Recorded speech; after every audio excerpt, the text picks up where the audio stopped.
What's up, guys? We got a very interesting video today. We're going to be taking a shot at integral morality, what that means, the integral way forward, and how we can try to help ethics a little bit, as ambitious as that goal might be. So we're going to be interpreting kind of ethics and morality through the Gebserian lens, through the lens of the consciousness structures. What we're not going to be doing is providing a definitive answer to all moral questions. I don't think that's possible. If it were possible to come from a single individual, I don't think it's certainly not going to be me.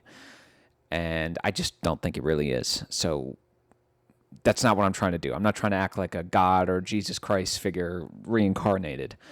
We're just going to be attempting to render transparent all that which is present and efficacious when we make moral decisions and moral considerations, and hopefully try to integrate them, but that's going to be harder. So we'll go through a brief history of the structure's morality. Now, first and foremost, I think this actually leads to a criticism of Gebser.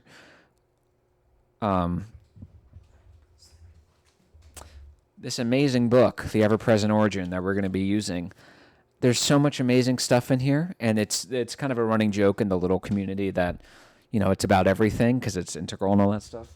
The problem with that little theory is that morality is conspicuously missing. You would think someone who talks about spirituality so much, someone who talks about all the main academic disciplines, all the aspects of the human condition that are important and present, especially across cultures and across time, you'd think he would have something to say on morality. But alas, he really doesn't. The only thing he has to say is laws come from the mental structure, but we'll get there eventually. So a little criticism of Gebser. I have no idea why he avoided it. I think there's a little nervousness appearing, but no. That's just my opinion. All right, so we'll go through the magic structure, mythic structure, mental structure, and then integral structure. So the magical structure's relationship with morality. In the exclusive magical structure, there really was no sense of morality. Morality amounted to ostracizing, often through violence, members of the group who do not unify themselves with the magical whole or tripped a taboo one too many times. Remember, in the magic structure, everything is automatic and everything is magical, meaning there was no time to think about good and bad. Also, if everything is unified, if process and outcome, participation and effect, all these things have been unified,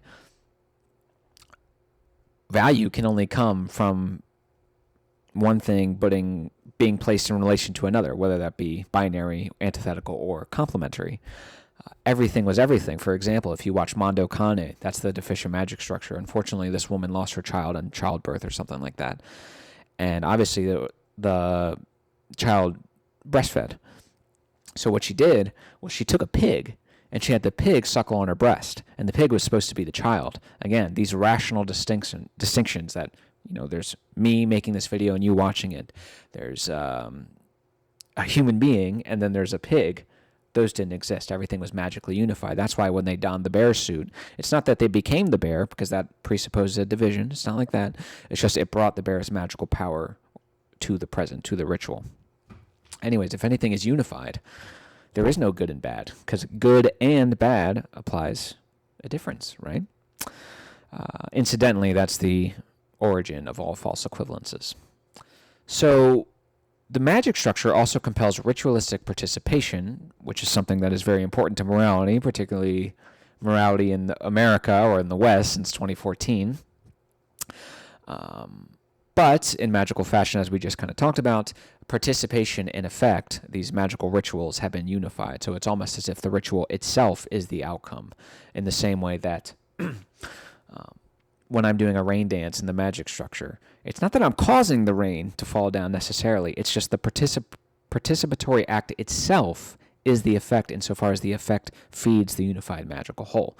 They have been unified. It's impossible to think about rationally. So the morality of a magical man is the same as the quote-unquote morality of a primitive person who immediately and thoughtlessly attempts to stamp out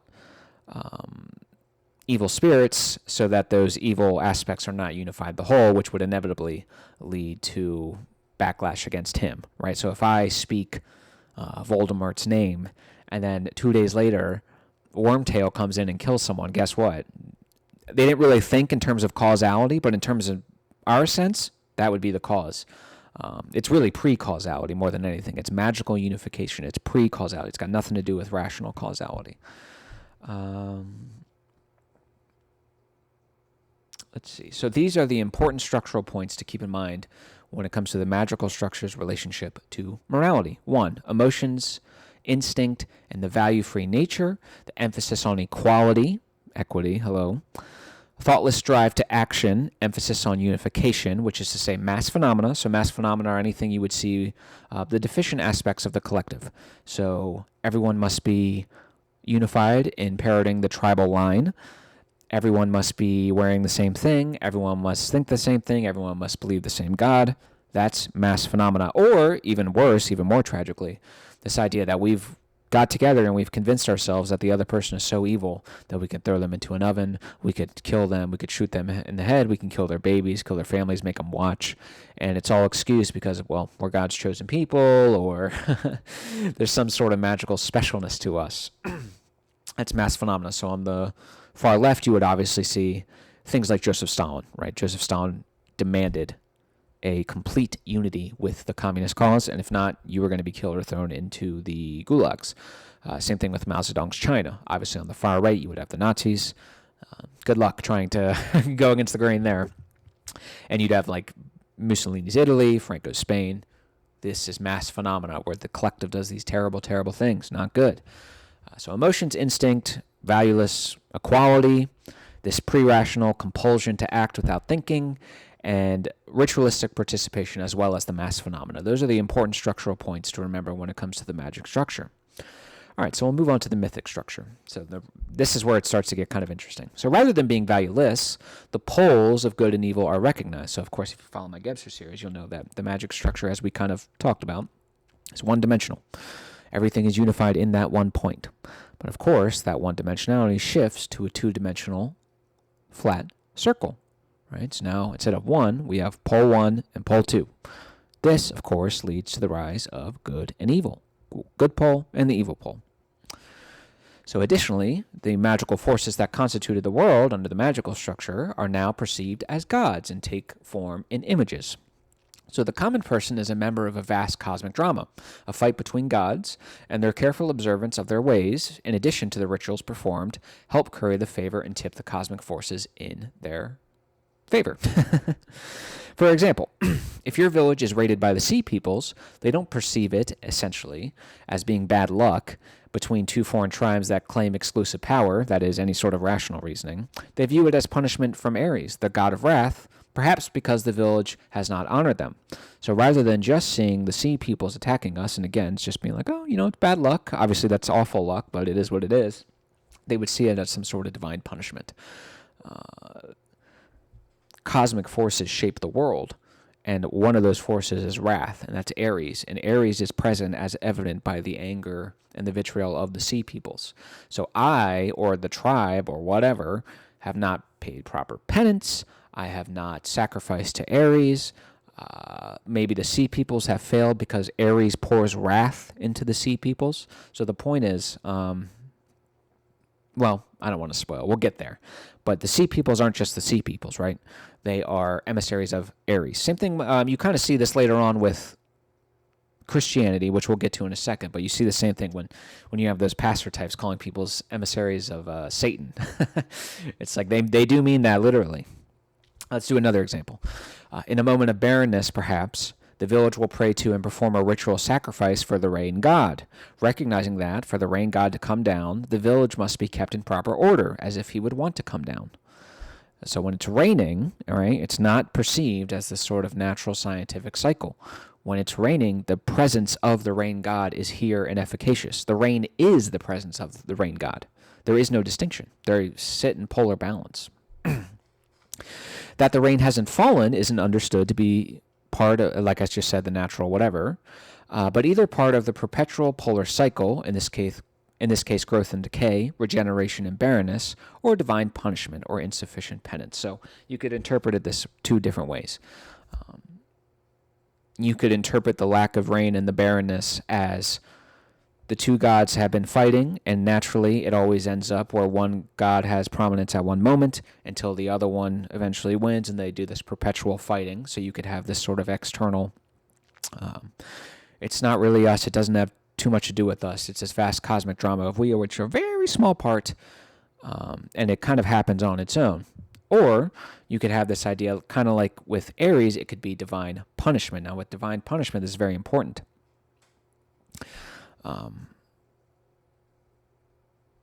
Just like with the magic structure, your ritualistic participation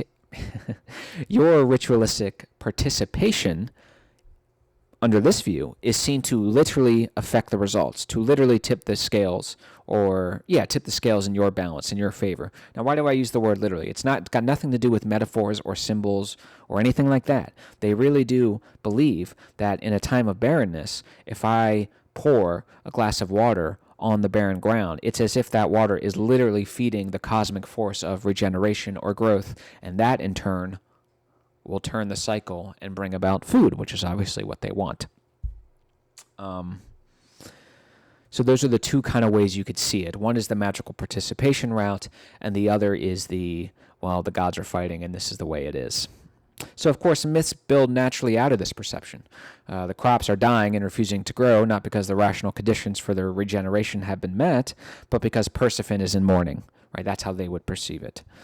The river will not let me pass because it's too naturally hostile at the moment, i.e. some rational, scientific, impersonal, natural process, but because I have not offered sufficient sacrifice or because I have done wrong in the past in some sense. There you go. This is the key point here. Surface-level events, then, are perceived to be signs confirming the presence and efficaciousness of the gods and their desire for penance and sacrifice.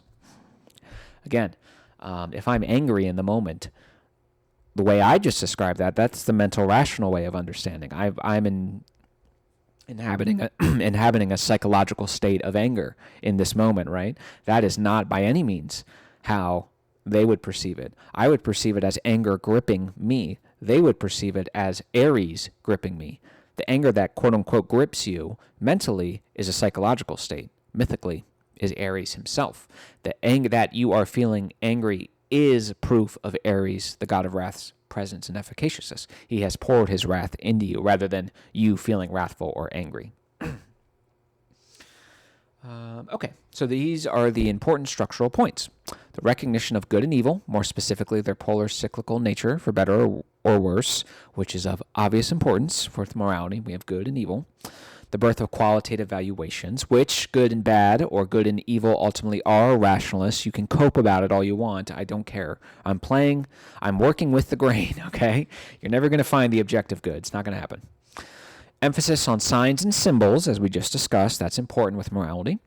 The idea that those on the other side are emissaries of a divine source meant to foster evil in some way, whether it be the devil, whether it be Aries, whether it be whatever. The idea that surface-level events are signs revealing broader narratives.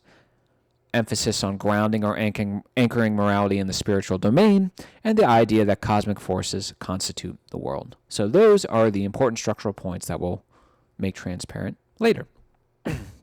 Keep those in the back of your mind. So now we're going to move on to the mental structure. So there are two aspects of the mental structure's relationship to morality, religious and secular. Religiously, the gods become God, meaning that the machinations of the divine entities creating and shaping events no longer belong to the gods, but the singular God. No longer Aries, but Jesus. So rather than trying to figure out what the gods want, God has expressed clearly what he wants through mythology, and it is our job to carefully observe his teachings, be it Jesus's or Muhammad's. The war between the U.S. and Iraq, for example, is not just seen as a political war or an economic war, but a war between biblical good and evil, right? Remember the George Bush, you're either with us or against us. We have the Allies versus the Axis. You can just perceive this as a political war, and I think in a large sense you should. But there's also this mythical layer of significance, right? This spiritual. Now, the reason why I assign this to the mental structure, as I just stated, rather than coming from the gods, it's coming from God. And that really corresponds better to the mental structure's relationship with spirituality and morality rather than the mythical structures. So that's the boring mental structure religious way. Think Lady Melisandre, right? I've said this before, but the Baratheons versus the Boltons, it's not just a battle between two warring tribes for political power, but an expression of a divine prophecy that's secretly telosing and shaping all these events. Yeah, we got it. Now, secularly, this is where the interesting part comes in. Okay, so morality now becomes a conscious act of a rationally detached agent, which is to say that the locus of responsibility for moral action lies in human agency as opposed to the agency of God or the gods. So this really is a moral singularity, in my opinion. This is a complete change. So you remember what I said about if you're feeling angry, it used to be that Aries was present and he gripped you rather than just a psychological state. Now it's I'm feeling angry rather than Aries is pouring anger into me. I am responsible for stealing $10,000. They are responsible for stealing $10,000. This is obviously huge, right? This shift from external, collective, vague, amorphous, pre-causal responsibility to no. Now we can locate the causal, the responsible agent inside the individual. And this obviously leads to the creation of the justice system, the entire point of which, at least in America, is to remove the divine layer of significance from considerations of punishment and justice, right? No longer are we just appealing to, oh, well, we both believe in the Christian God, so we'll give you a break. Or we both believe in the Indian mythology, and we'll give you a break, or China or Brazil or whatever it is. The whole point of the American justice system is to attack the individual for their actions. The individual is no longer seen as an emissary of Aries or Christ. They might be coming from God, and that's nice, but we have to have laws here. And we are going to charge the individual, not the collective. And not, more importantly, we're assigning a qualitative leap in moral agency to the individual that simply didn't exist prior. Okay, so in accordance with rationality's propensity to divide, divisions like intention and result, right or wrong, principled and unprincipled, emerge. Of course, additionally, rationality's love of the vanishing point emerges morally in the form of principles, which function as a vanishing point. I'll explain the divisions first. Remember when I was saying that the magical participation unifies participation and effect? So when I pour the water, that is the effect. Obviously, rationally, right? If if I'm doing a ritual to try to regenerate crops, and I take a glass or a 12-ounce cup of water, and I pour it into this barren desert, obviously this did not effectuate the outcome I wanted, rationally, right? You would need to go much, much, much deeper than that. You have to have a far greater scientific understanding of that. That's fine, and I do like that, and I do prefer that over the magical way, but that's not what was going on there. They believed it to literally feed the magical unified whole, or literally feed the god of regeneration or growth or whatever it is.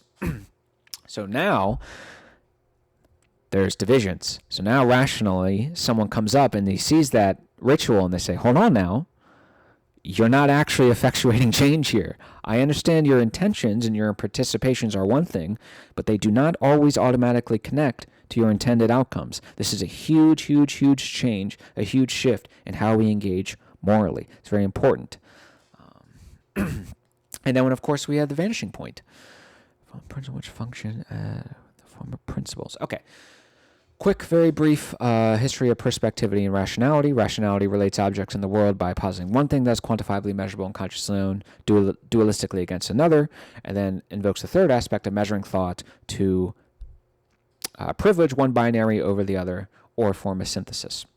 Now, perspectivity, which means we have the ability to render 3D objects and images on 2D flat surfaces, happens because the two eyes have two antithetical streams or lines of perception that are synthesized at the vanishing point. Now, when I'm sitting on a train, and if you want, you could just go on Google Images and look up train vanishing point. You'll find it. If I'm sitting, or not on a train, on train tracks, I should say.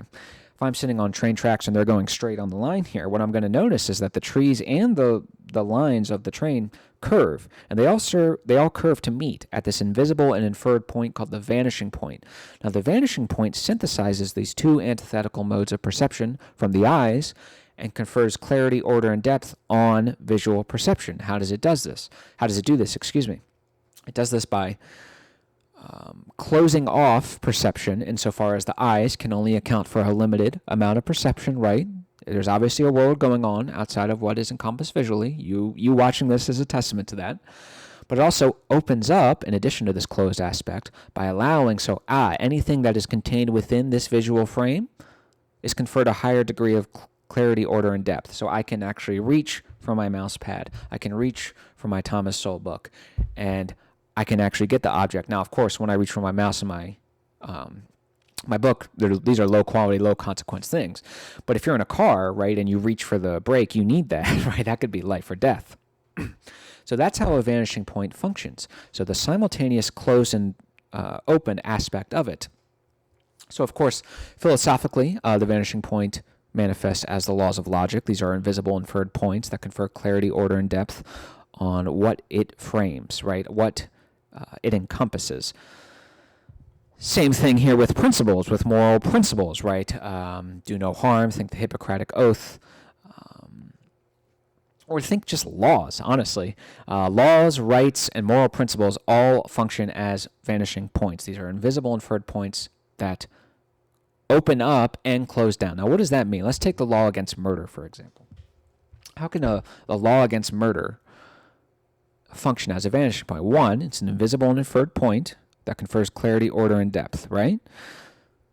The law itself can't be put on the table, but it also opens, we'll say opens, because, well, if we live in a society where people aren't allowed to murder each other, I have space that has been opened in my life where I can live a high-quality life. I can go to the store, I can get into a car accident and get their insurance instead of that guy just killing me because he's mad and facing no consequences. So in that sense, it opens society up for free action, and it opens society up for whatever you want to do, right? But at the same time, it obviously closes simultaneously. Now, what does it close? Well, it closes your ability to murder someone. And the same principle, so through closing your actions, you have simultaneously opened other actions. Through closing your ability to murder someone, and in turn everyone else's ability, you have opened the ability for people to engage peacefully with others. And so normal, virtuous people can actually thrive in society and not have our freaking necks or throat slit by some crazy murderer who faces no consequences. So that's an example. Same thing with the Bill of Rights, right? The freedom of speech is a good one. Freedom of speech obviously opens insofar you are open to say pretty much whatever you want. But at the same time, if you have a freedom of speech and everyone else has a freedom of speech, that means you necessarily have a duty to not infringe on other people's freedom of speech. So you have been closed off from infringing on other people's speech, which they in turn are doing to you, but that closing has opened your ability to speak freely now. So that's a quick example of the vanishing points. And those obviously are very important with moral considerations. A lot of people won't do anything if it violates their principles. It doesn't matter how emotionally compelled or what the story is, they just won't do it, for better or worse. Okay, and another big important aspect of the mental structure's relationship to morality is that we have the ability to step back from our emotions and analyze them instead of being compelled to action by them.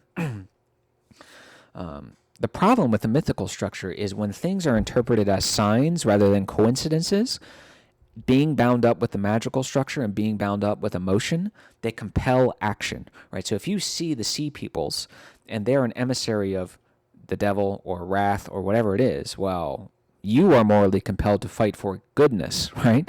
So if I have to fight back against them, that doesn't sound too bad when it's self-defense, but what if I'm going to another area or country or nation or tribe, right? And I go to the United States and I look at the Native Americans and I see, wait a second here, God or the gods have decreed what is good, and it coincidentally happens to be what we're doing. You're not doing that, which means you must necessarily be on the other pole. So now I'm compelled to commit, at best, a cultural genocide, and at worst, a cultural and a real genocide. So that's the problem with the unperspectable world. You just turn into a thoughtless animal, compelled by the frickin' gods to just kill people and do terrible things. Not so much with rationality. Obviously, we can now detach ourselves and impose space between us and the world, which allows us to think about these things, to allow the transform the nature of being to the theoretical nature. Okay, so like other things rational, ethics now are seen to be a problem to be solved, leading to the creation of systems and the transformation of morality as embedded experience into abstract symbols. So this is Heidegger, of course. So let's take anger, for example. I've used this example before, but I think it's a good one. So anger, the pre-theoretical mode of being, the pre-theoretical experience of anger, particularly if you're a kid, if you can remember these moments, is what? A tightening of chest, the cheeks get real red, the fists clench, the veins start frickin' bulging. Yes. It's like listening to the Prostitute album. Yes, yes. Maybe you start you just start kind of moving and your body feels compelled to twitch and you just get angry. Your teeth start to clench. That is anger, right? This pre-theoretical mode of being or mode of engagement with anger does not see anger as an object to be analyzed in the domain of abstract conceptualization. I need to repeat. Anger is not yet an object to be analyzed or thought about rationally. It's a pre-theoretical mode of engagement then. That comes before the theoretical, right? But of course, anger can become an object once we sit back and think of it, right? This is a lot easier said than done, and it's a lot easier when you're in a state of emotional calmness. So let's say I get really mad, and I just break some stuff, or I punch a wall or whatever, and then eventually it's going to die out because that's what it does. And then I think about this anger, right? So the anger that I'm thinking about is totally different than the anger that gripped me and compelled me to punch a hole in my wall. It's now an object to be reflected upon, to be analyzed, to be thought about, to be calculated to a certain extent. The benefit to this is that we have now opened a window to a more holistic perception, so long as this doesn't go too far and we don't replace the theoretical with the pre-theoretical or replace the pre-theoretical with the theoretical. The problem with this is that anger itself can become purely abstract, this purely dead abstract symbol. It becomes a representation rather than that binding, compelled compulsion to action. So the problem is, rationalist philosophers who think about anger all day without actually feeling angry, they are engaging with a different mode of being when it comes to anger, but that leaves them at a distance with normal people. And I think it leaves them at a distance with the human condition too, because they are not attached to the world. They're not practically absorbed in the world. And if they were, they would understand that all of your little philosophies about anger go out of the window in the moment because the emotional compulsion is so strong, right? The instincts are so strong. Now, of course, this isn't a fatal flaw thing going on, because you can, through practice and time, develop techniques that allow you to think in the moment and not be compelled to anger. If you're a man, by the way, you do this all the time. There are tons of times in my life where I just thought to myself, I think I'm actually going to slit this guy's throat. I think if someone handed me a gun right now, I would shoot this guy. Sure enough, 10 minutes later, you just think, okay, relax. It's really not that deep, all right? So the rationalism emerges when anger becomes a purely abstract concept, because that's just simply not the human experience. And I think it removes your ability to empathize. But there you go. So now that we have rational ethics and ethics being treated as a theoretical problem to be solved rather than a pre-theoretical mode of experience, well, of course, this will lead to fragmentary systems like utilitarianism, deontology, and virtue ethics. All of them, unfortunately, are tragically correct and wrong simultaneously. So the utilitarians are right that there is going to be a time where, yes, we do need to sacrifice the few for the many. I'm sorry. Sometimes we do have to do things for the greater good. And a lot of people on the right have a very Pavlovian response to that phrase, for the greater good. Really challenge them on that position. For example, if you told me you had to kill someone, Justin, to prevent the Nazis from getting the bomb in 1945, that dude's getting his head blown off. And you can give me all this crap, all this, but the taking of the child's life means everything. And what is the world if all we're leaving is this place where we kill children? Shut up. All right? These are purely abstract, imaginary hypotheticals, okay? These are the same people who freak out on you and scream at you and look like they're about to punch you when they didn't get their Snickers bar and they're hangry. All right, these people have never faced an ounce of serious consequences in terms of being enslaved, in terms of being actually oppressed, like the Holocaust or something like that. No. These guys whine and moan when their iPhone 7 doesn't work or the iPhone 17 doesn't work. But they're seriously telling me like, oh no, we will endure a totalitarian rule by Satan with nuclear bombs. Get out of here. All right, get out of here. So yes, there are times when the greater good must be acknowledged. The problem with utilitarianism, obviously, is that it has no respect for the individual rights. Now, I could argue that slavery is borderline compelled by utilitarianism, even rule utilitarianism, because rule utilitarianism is this idea, it kind of cheats and tries to integrate deontology, but it says there are some rules that an individual should abide by because even though in the moment abiding by this rule wouldn't lead to favorable outcomes or consequences in your favor, if everyone follows them as a society, your individual life will be enhanced because no one's killing or enslaving or doing anything like that. Like slavery is a good example. The problem with this is that the rule and rule utilitarianism is ultimately grounded by what? Utility. So all I have to do is make an argument, which was going to be very, very, very easy, that even if it is true that society as a whole shouldn't own slaves, I as an individual should own slaves because it's going to benefit me, and as long as everyone else doesn't do it, then we're going to be fine. I don't see how any utilitarian could ever possibly argue from that. So the good news with utilitarianism is it helps the collective. The bad news is it destroys the collective. Deontology, it's kind of the same thing going on with deontology. Deontology is all about rules, and it's all about respecting the individual. But in doing so, take the Nazi bomb example I just gave. Deontology, it might be a rule, a moral rule, that we're not allowed to take an innocent life. Innocent being defined as this person isn't trying to harm or take your life first. Okay. Now, of course, even under this rule, we could kill our enemies, right? Like the Nazis, we could blow them up. That's fine. But remember our little hypothetical. I would have to kill this innocent person to prevent the Nazis from getting the bomb. Well, deontology would say this is unacceptable. And it sounds nice, and it makes rationalists sound really principled, and they pat themselves on the back, and they give themselves a big thumbs up for being so dedicated to principles and let the world fall, and I will never break my... Shut up. Okay, think about what you're saying. Sometimes you do need to reference the consequences, okay? It's okay sometimes. No one's saying you reference it exclusively, but it's okay. Think about what you're saying. You're going to sacrifice the world. You are about to impose such a demonic level of suffering because you can't stone up and break one of your rules once. Get out of here. I'm not playing this game. I'm not playing this game. Take another example. Let's say, you're not allowed to murder someone who isn't trying to murder you. Okay, well, what if you have a piece of shit, which happens all the time, especially when Americans came or when cultures migrate and come into contact with each other, where they just start killing each other, or not even killing each other. One group starts killing the entire group, and at any point, someone could be like, hey, I'm going to shoot this guy down to prevent him from doing that, but they do this, well, he has a right to life. He has a right to life. Oh, does he? Because he's using that right to life to remove the right to life for everyone else. So why aren't you respecting their right to life? Like, it collapses on its own weight. It's just dumb. And then virtue ethics, of course, is all about acquiring and disciplining yourself to good virtues. What the hell does that mean?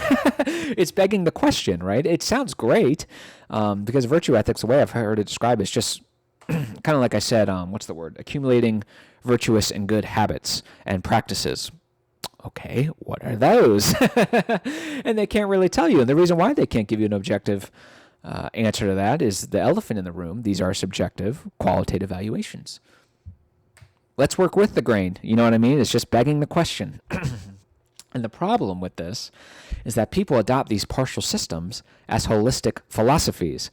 So they lead each party to just to moral absurdities that the other ones get to mock. And we kind of went through these. We all get to mock. Each one of the groups gets to mock the other because each one has perceived a fragment. It's just ridiculous. All right, so another point is the emphasis on the quantitative aspects instead of the qualitative, the mental structure, of course, brings about a sense of equality, manifesting in the idea that, quote, all are equal in the eyes of the law, unquote. Again, I think this is incredibly based. Qualitative distinctions, particularly with reference to tribal or religious loyalties, will not save you, ideally, of course. In other countries, if you appeal to the collective, he's part of the tribe, he's part of the collective. Unfortunately, you're actually starting to see this as people move to more individual-focused justice systems where they go, well, hold on, like, don't throw him in jail. He's part of the tribe, right? Like, what are you doing? That's ideally. But you obviously did see this to a certain extent in, like, the Jim Crow era, right? Well, he's one of the good boys, right? He's on the team. He's not one of the bad ones. I obviously think that's wrong. I think that's terrible. I think that's an aberration. But that's the ideal of the quantitative aspect of the mental structure's relationship to morality, this idea that everyone is equal under the law. So rationality would equate Harvard and USC as colleges in a measurable sense. Any distinctions in quality derive from subjective qualitative evaluations, which generally have no room in the legal system. This equality, this proneness to equality, also leads to the emphasis on consistency. Again, there exists little room for qualitative exceptions. Precedent, because of this, becomes incredibly important. So perhaps most importantly, in accordance with rationality's propensity to objectify space, it was birthed from the discovery of perspectivity, which we already covered, physical evidence becomes essential, right? Because now, if we can have space and objectified spatial objects, well, of course, you should be able to a certain extent, reproduce those objects in a court of law, which constitutes evidence. That is the whole basis for our justice system, our judicial system, that, though flawed, is better than any other nation, either now or before. And if you want to argue it, I would love to. So these are the important structural points when it comes to the mental structure. So an emphasis on principles, the vanishing points, we covered that. Rights, same thing. Systems, be it legal or ethical, so the legal procedure, Congress creates the laws and then all the other houses vote and all that stuff. That's very important. What did I say? And then we have the ethical systems, utilitarianism, deontology, virtue ethics, equality under the law, consistency, precedent, measured judgment, or judges, the judiciary, evidence, a reasonable doubt. Doubt implies space between emotional compulsion to action in the world and a detached rational thinker. You cannot doubt the world if you are absorbed by it, if you are gripped fully by it. You cannot doubt your anger if you are in the middle of bashing someone's head in with a giant rock, okay? Moral agents, remember the locus of responsibility is now located in the individual agent. And fairness, of course. So those are the important structural points. This will probably be a part one. I think I'm running out of steam just a little bit here. And now that we've rendered the structural points transparent, in the next video, we will try to integrate them, though again, I want to make this very clear. Integrating is going to be easier said than done, and I am not here to provide definitive answers to all moral questions. I think that is foolish. I think that is misguided. If you're looking for some Jesus figure, I am not that, and I do not claim to be that. The whole point of this integral thing is that we are integrating the parts, which in our case means all you guys too, so I'm going to need your help. We'll talk about Jonathan Haidt. We'll talk about integral consciousness, rendering things transparent, and we'll do some examples because that's where things come alive.